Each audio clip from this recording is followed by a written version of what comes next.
Initiating system 1.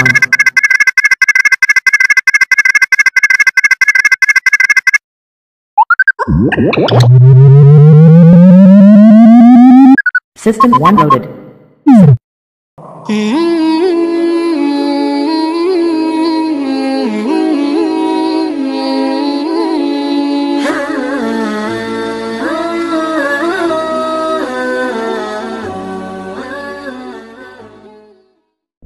Nah, apa semua bohong tidak boleh? Ada bohong yang ditolerir. Di antaranya, kata Nabi, salasun laisa minal kazzab. Ada 3 macam bohong yang tidak dianggap bohong. Bohong tapi tidak dianggap bohong. Dusta tapi tidak berdosa. Kalau memang harus bohong, carilah bohong yang tidak dosa. Bahkan insya Allah ada pahalanya kalau kita ikhlas. Apa itu? Pertama, hadisul rajulu limar'atihi au hadisul mar'atu li zawjiha. Bohongnya seorang suami untuk menyenangkan hati istrinya. Enggak apa-apa. Untuk menyenangkan hati istrinya.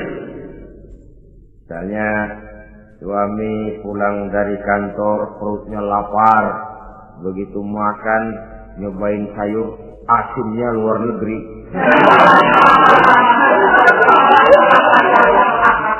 Baru dicobain sedikit, suaminya udah celam-celam, melotot matanya. Istrinya negor, bang sayur keasinan ya?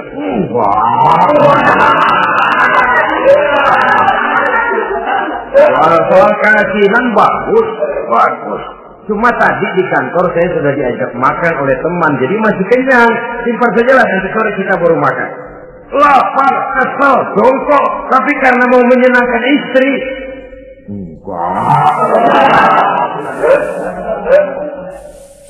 Atau sama saja dustanya seorang istri untuk menyenangkan hati suaminya.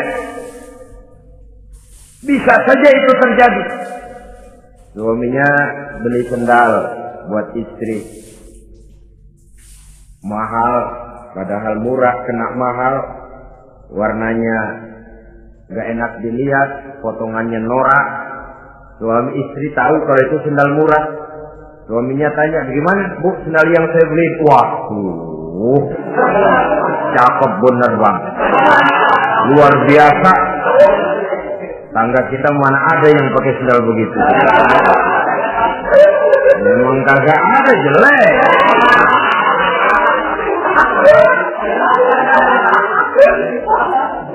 Tapi kalau waktu itu istrinya jujur, malah akan bisa menimbulkan keretakan. Bohong seperti ini termasuk bohong yang bisa ditolerir untuk menyenangkan hati istrinya atau untuk menyenangkan hati suaminya.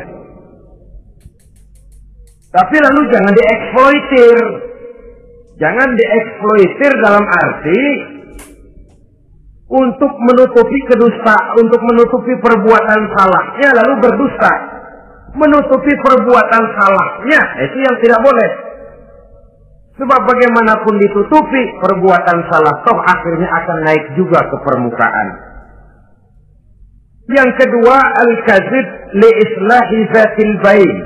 Dusta untuk mendamaikan 2 orang yang sedang berselisih. Itu boleh. Malah Raja Iblis, kalau ada 2 orang yang sedang berselisih, marahan kita jadi tukang sulut, tukang ngipasin. Datang ke sana ngipasin, datang kemari ngipasin. Tidak mendamaikan. A marah sama B. Datang kita sama A katanya kamu marahan sama B. Ya itu B kurang aja. Enggak begitu. Saya kemarin ketemu di si B, dia bilang kangen sama sampean, pengen ngobrol sama-sama. Padahal B enggak pernah ngomong apa-apa. Dia bohong, dia olah sedemikian rupa supaya orang yang berselisih jadi damai. Itu bohong yang berpahala malah. Yang ketiga, bohong untuk menyelamatkan jiwa seseorang. Itu boleh. Ada orang mau membunuh, PKI nyari ustadz. Nah, kamu tahu rumahnya Ustadz Ano? Kamu tahu? Tahu Pak? Di mana? Bapak mau apa? Mau saya bunuh dia, kurang ajar. Oh, orangnya nggak ada Pak, kemana? Wah, tahu keluar negeri, keluarnya lagi kali dah. Jauh. Padahal orangnya ada di dalam, tapi dia berdusta untuk menyelamatkan jiwa orang yang sedang terancam. Itu malah boleh, bukan saja boleh, berpahala, malah berdosa kalau waktu itu dia jujur. Mau cari ustaz buat apa nih Pak? Mau saya bunuh? Ada Pak di dalam. Ada.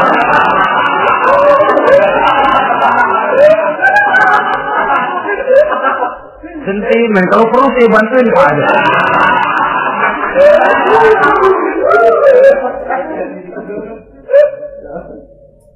Hanya jenis bohong-bohong seperti ini yang bisa ditolerir. Itu akibat di dunia, saudara. Kita sudah bisa terkucil dari pergaulan, retak rumah tangga, usaha mengalami kebuntuan, masyarakat mengalami keresahan akibat dusta. Di akhirat nanti, na'udzubillah, summa na'udzubillah. Kita baca dalam riwayat Mi'raj, Rasul melihat orang yang lidahnya menyengser ke tanah, digunting, putus, bersambung lagi, digunting lagi, putus lagi, bersambung lagi. Kadang dituangi dengan coran api neraka. Na'udzubillah, coran neraka. Kita nginjak puntung aja lompat.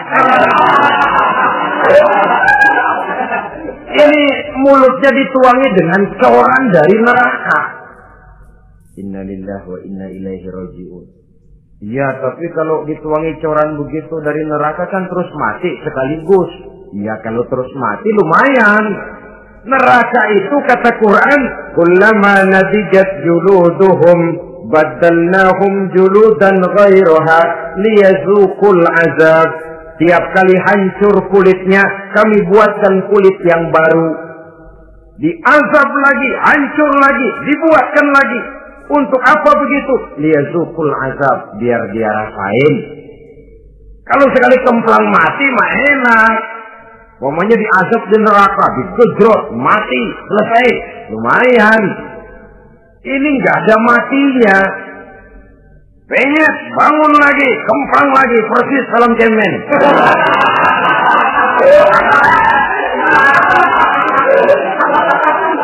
Cuma kalau film cemen mah film, dan itu jelas dusta, di neraka orang tidak kenal mati. Hancur jasadnya, dibuatkan lagi, diazab lagi, dan begitu selanjutnya. Jangan lalu berhitung. Kalau dosanya kebanyakan kan malaikat Malik gemes ntar dilemparin ke neraka, kelebihan liwat. Jadi nggak mampir di neraka. Ya nggak mungkin, saudara-saudara. Tiap kali hancur kulitnya, diganti dengan kulit yang baru. Untuk apa itu? Liyazuqul azab. Biar dia rasakan benar azab itu. Allahu Akbar. Sudah di dunia dia mendapat akibat yang sedemikian rupa dan punya akibat buat yang lain. Di akhirat nanti dia akan menanggung azab. Apalagi kalau dustanya sampai membuka aib saudaranya sendiri. Dusta untuk menelanjangi orang lain. Logikanya saja, kalau ada teman kita atau aurat kita terbuka, kita harus menutup. Muslim dengan muslim seperti satu badan. Bila yang satu sakit, yang lain ikut merasa sakit. Bila yang satu tercela, yang lain ikut merasa tercela. Dikala itu, kita harus justru menutupi aib orang lain. Malahan Nabi mengatakan, siapa yang menutupi aib saudaranya di dunia ini, saudaranya muslim, Allah akan menutupi aibnya di akhirat nanti. Kita kadang-kadang bukan nutupin sih, malah ngorek-ngorek. Kadang-kadang nggak tahu aja belah nggak tahu. Ya, gue dengar anak. Banyakkan dia nipasinnya. Saudara-saudara kaum muslimin rahimakumullah. Begitu lidah yang suka berdusta digunting dari gunting api neraka, terpotong dibulatkan lagi, terpotong dibuatkan lagi, tidak henti-hentinya sampai kepada hari akhirat nanti. Karena itu berlindung kita kepada Allah. Jangan sampai diberikan lidah yang gemar berdusta. Tapi lidah yang gemar mengatakan yang benar walaupun terasa pahit. Mengucapkan kebenaran itu besar resikonya. panjang jalannya, banyak akibatnya. Mencegah kemunkaran besar resikonya. Tapi itu harus kita lakukan. Setidaknya mencegah kemunkaran.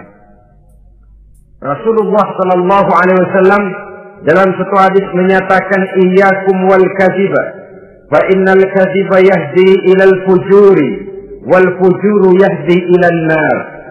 Hati-hatilah kamu daripada sifat dusta, sebab sesungguhnya dusta membawa kepada perbuatan durjana, dan perbuatan durjana menggiring orang kepada neraka. Mula-mula memang ucapan, dari ucapan orang melangkah kepada perbuatan, dan perbuatan itulah yang akan jadi penilaian Allah. Jikalau baik, dia akan menyebabkan kita ke surga. Jikalau tidak baik, perbuatan kita jugalah yang akan menjerumuskan kita ke dalam neraka.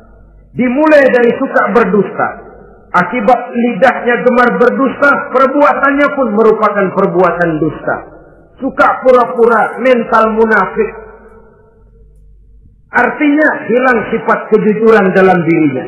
Apabila ini sudah melembaga dalam kehidupan seseorang, sulit dia melepaskan diri dari cengkraman dusta itu sendiri. Untuk jangka pendek di dunia ini maupun jangka panjang di akhirat nanti, dusta hanya akan membawa malapetaka bagi diri yang bersangkutan dan juga bagi orang lain. Benar kalau tadi pepatah mengatakan salamatul insan fi hifdzil lisan. Bahkan ada yang bilang kalau lidah lukai hati, kalau pedang lukai tubuh, masihkan ada harapan sembuh. Kalau lidah lukai hati, kemana obat hendak dicari? Kita tampar orang dengan tangan 2-3 hari, 2-3 jam bahkan sudah hilang bekas tamparan itu. Tapi kita tampar orang dengan lidah, dengan ucapan, seumur hidup dia akan tetap ingat. Kita bohongi orang, kapan ketemu dia ingat nih, dia nih. Nih yang kerjanya bohongin melulu. Gimana aja ada bohongnya. Kalau sudah dicap sebagai pendusta, kita memang nggak tahu, tapi tiap kita jalan orang iringi perjalanan kita. Pembohong, pembohong. Saudara, masyarakat ini punya hukum yang tidak tertulis, tapi lebih kuat dan lebih kejam daripada hukum yang tertulis. Sehingga lalu orang mengatakan, sekali arang tercoreng di dahi, seumur hidup orang tak percaya. Ini artinya hukum masyarakat itu lebih kejam daripada hukum yang tertulis. Sekali kita dicap sebagai pendusta, lain kali kita mau benar-benar banget juga. Aku benar-benar banget ini, sumpah dah. Alah, sumpah lo udah lalap dah, udah laku. Ya Allah, kita sumpah pun orang gak percaya. Ya kalau binatang kita pegang ekornya, barangkali. Tapi kalau orang jelas omongannya yang kita pegang. Nah kalau omongannya sudah nggak bisa dipegang, apanya lagi yang kita harapkan? Oleh karenanya, saudara-saudara, lidah yang kecil bentuknya tapi besar akibatnya ini harus diisi dengan nilai-nilai iman. Lidah yang sudah dimasuki nilai iman akan berat untuk berdusta, berat untuk memfitnah, berat untuk menggunjing, ringan untuk mengucapkan yang baik, ringan untuk zikrullah, ringan untuk baca Quran, ringan untuk musyawarah terhadap hal-hal yang baik. Lidah yang ada imannya, aduh berat saja kalau sudah memfitnah orang, berat kalau harus menggunjing orang. Tapi lidah yang belum ada imannya, nyelonong saja, licin kalau diajak fitnah, licin kalau diajak ngata-ngatain orang, licin kalau diajak mengadu domba orang lain. Dan ini akan berakibat nantinya timbulnya keretakan, keresahan sejak dari pribadi, rumah tangga, masyarakat luas. Akibat apa? Dusta. Dari sekian dusta yang paling kita khawatirkan adalah kalau kita sampai dicap oleh Allah sebagai pendusta agama. Beragama tapi dianggap pendusta. Agama sekedar lipstik, agama sekedar dekorasi, agama sekedar penghias kartu tanda penduduk, tapi hidup jauh dari tuntunan nilai-nilai agama. Pendusta-pendusta agama semacam ini pada gilirannya akan terkena penyakit yang disebut munafik. Iman lidahnya tapi kufur hatinya. Islam ucapannya, tapi kufur perbuatannya.